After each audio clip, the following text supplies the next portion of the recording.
पंजाब एक border state है और यहाँ पे लगातार विजिलेंस की ज़रूरत है।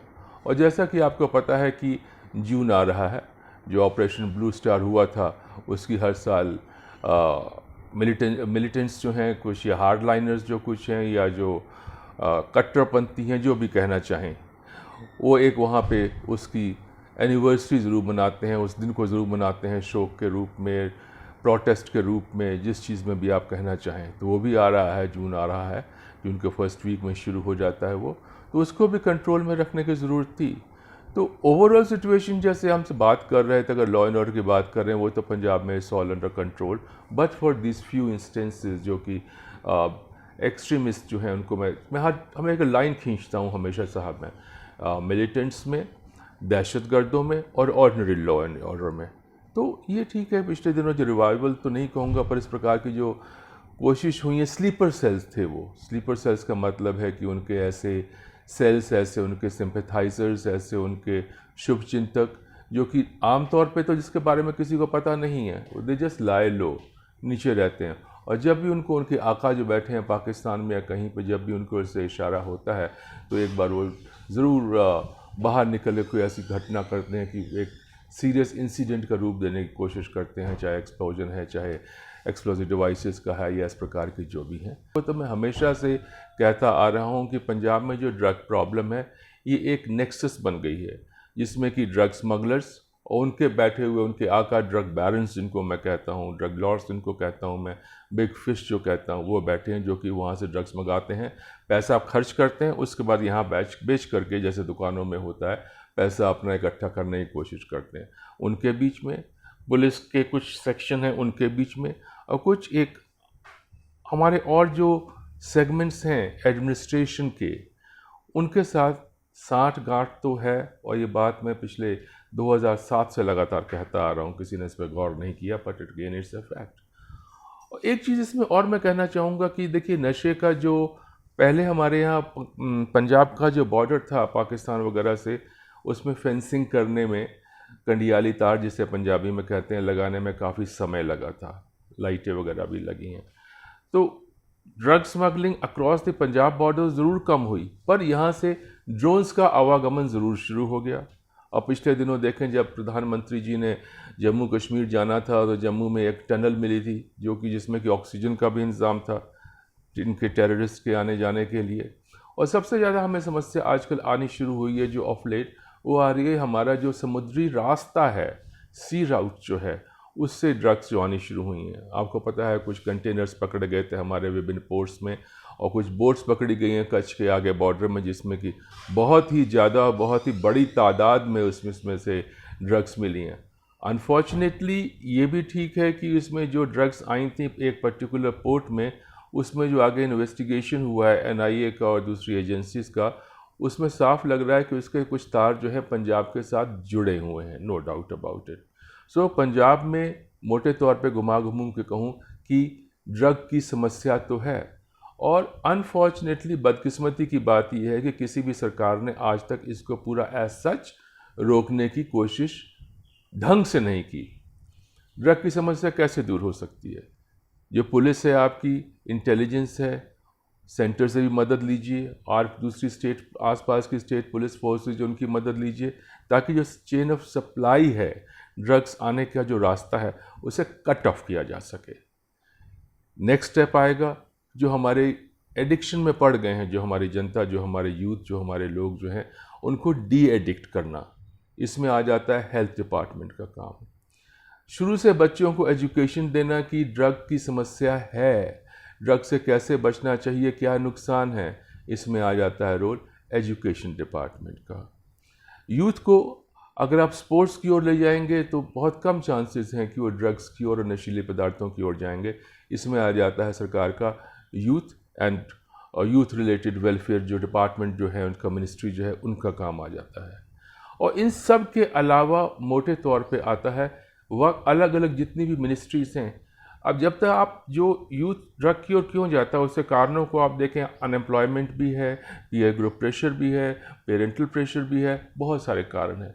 तो ऐसे यूथ जो उसमें से डी एडिक्ट हुए हैं, उनको कहीं आपको सेटल भी करना पड़ेगा, उनके लिए स्पेशल स्कीम लगानी पड़ेगी। उसमें पूरी की पूरी मिनिस्ट्री जो आ जाती है वो, किस मिनिस्ट्री में कितना थोड़ी बहुत जॉब इकट्ठा करिए, हर डिपार्टमेंट में उसमें ऐसे लोगों को थोड़ा इस्टेब्लिश करने के लिए उनको रिहेबिलिटेट करने की कोशिश करिए। देखो, राजनीतिक मिली भगत के बगैर तो काम हो नहीं सकता है, क्योंकि जब पुलिस फोर्स हो गई, कोई भी चीज़ होगी, अल्टीमेटली तो राजनेता हैं उनके बीच में आते हैं। और इसमें हमेशा में एक मोटा सा सवाल मेरे दिमाग में आता है, मैं किसी पर्टिकुलर पॉलिटिकल पार्टी पे, किसी पर्टिकुलर नेता पे आक्षेप नहीं कर रहा हूँ, मैं आम बात कर रहा हूँ। ग्राम पंचायत इलेक्शन होता है, उसमें लोग खर्च करते हैं 10, 20, 25, 30 लाख रुपए, कहते हैं हमने 10,000 रुपये खर्च किए। इसी प्रकार से नीचे तक ऊपर तक जाएंगे आप तो हर जगह जो खर्च होता है इलेक्शन में बहुत ज़्यादा होता है, और जब रिटर्न दाखिल करते हैं कंसर्न एजेंसीज़ को, उसमें दिखाते हैं लाख खर्च हुआ, 5 लाख खर्च हुआ, 4 लाख खर्च हुआ। तो एक गैप जो है, ये नहीं कहता कि सारा ड्रग से आता है, नो, बट ये बेसिकली सारा ग्रे मनी है कहूँगा मैं, चाहे वो ड्रग माफिया है, टिम्बर माफिया है, रोड माफिया है, एजुकेशन माफिया है, माफिया की कोई कमी नहीं है, या फिर कोई और ग्रे मनी है। एक सवाल मैं आपसे पूछता हूँ कि क्या आप अपनी वाइट मनी किसी को दान देंगे? मुझे नहीं लगता कि आप दान देंगे, किसी को डोनेशन में देंगे। तो ये सारा चीज़ जो है, इसको एक पूरा ओवरऑल और एक विस्तार पूर्वक किया हुआ एक रुख, पूरा इसको स्टडी करके तब इसको अटैक करने की आवश्यकता है। जो भी सरकारें यहाँ पे रही हैं, कहा उन्होंने ज़रूर कि हम ड्रग ख़त्म करेंगे, पर उनकी जो एक्टिविटीज़ रही थी उनको हम कहते हैं नी जर्क पॉलिसीज़। ये बात हुई, अच्छा ऐसे कर लो, ये बात आई, ऐसे कर लो, fire fighting kind of thing. अभी तक किसी ने सोच विचार करके ऐसा कोई कॉम्पोजिट व्यू लेकर के, एक विस्तृत रूप लेकर के इस पे अटैक करने की कोशिश नहीं की। जेलों में सुधार की आवश्यकता है। देखिए, जेलों की दुनिया जो है बाहर की दुनिया से बिल्कुल अलग है।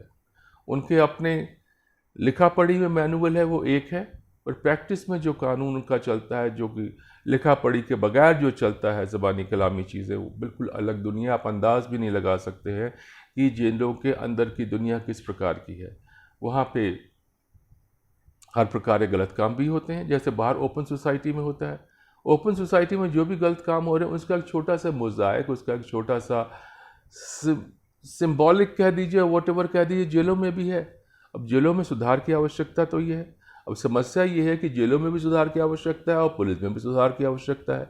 बहुत सारे कमीशन बन गए इसमें, धर्मवीर कमीशन से लेकर के 1000 जाने पहले और 1000 उसके पहले बन चुके होंगे। 1000 मैं एक फिगरेटिव कह रहा हूँ, बहुत बने, पर एक भी इम्प्लीमेंट नहीं हुआ। कारण क्या है? क्योंकि इसमें जो हमारे जो सरकारें रही हैं, उनकी इच्छा शक्ति की कमी है। ये आप बिल्कुल ठीक कह रहे हैं कि जेलों में भी समस्या है, जेलों में भी ड्रग्स जाती थी। अब जो मुख्यमंत्री ने कहा है कि जेलों में कोई वीआईपी कल्चर नहीं होगा, ये नहीं करेंगे, देखते हैं कितने हद तक सक्सेसफुल होते हैं। हमारी सबकी शुभकामनाएं पंजाब सरकार के साथ हैं, भगवंत मान जी के साथ हैं कि हाँ, इसमें सफल हो, ताकि पंजाब का कुछ ना कुछ सुधार तो हो। देखिए, पहले तो ये है कि जो नोशन है कि पंजाब में कानून और व्यवस्था की स्थिति जो है लगातार ख़राब हो रही है, मैं इससे नहीं मानता हूँ। लॉ एंड ऑर्डर प्रॉब्लम्स तो हर जगह रहती ही हैं, पंजाब में भी हैं। पिछले कुछ दिनों में हाँ, स्पर्ट ज़रूर हुआ था। अगर लॉ एंड ऑर्डर की बात करें, कुछ मर्डर्स वगैरह जो हुए हैं, तो सर्टेनली वो निंदनीय हैं, उनका कंडेमनेशन करना चाहिए, और पुलिस आमशे और उस पर कार्रवाई कर रही है। जो दोषी हैं वो पकड़े जाएंगे। हाँ, पिछले दिनों कुछ यहाँ पे टेररिस्ट रिलेटेड घटनाएं भी हुई हैं, उनको मैं ऑर्डिनरी लॉ एंड ऑर्डर की समस्याएं जो हैं उनसे दूर रखना चाहूँगा, अलग कैटेगरी में रखूँगा। अगर आप इनकी बात करें, जो टेररिज्म रिलेटेड घटनाएं हुई हैं, उसकी मोटी मोटी बातें जो हैं, शुरुआत करूंगा मैं जो लुधियाना में ब्लास्ट हुआ था कोर्ट में कुछ समय पहले, और उसके बाद कुछ आतंकी जो हैं कुछ एक्सप्लोजिव डिवाइसेस वगैरह लेकर के जा रहे थे, जो कि करनाल में पकड़े गए थे 4 लोग, वो इंसिडेंट हुआ है। हाँ, उसमें भी जो थे दोषी पकड़े गए थे, लुधियाना वाले केस में भी दोषी पकड़े गए थे।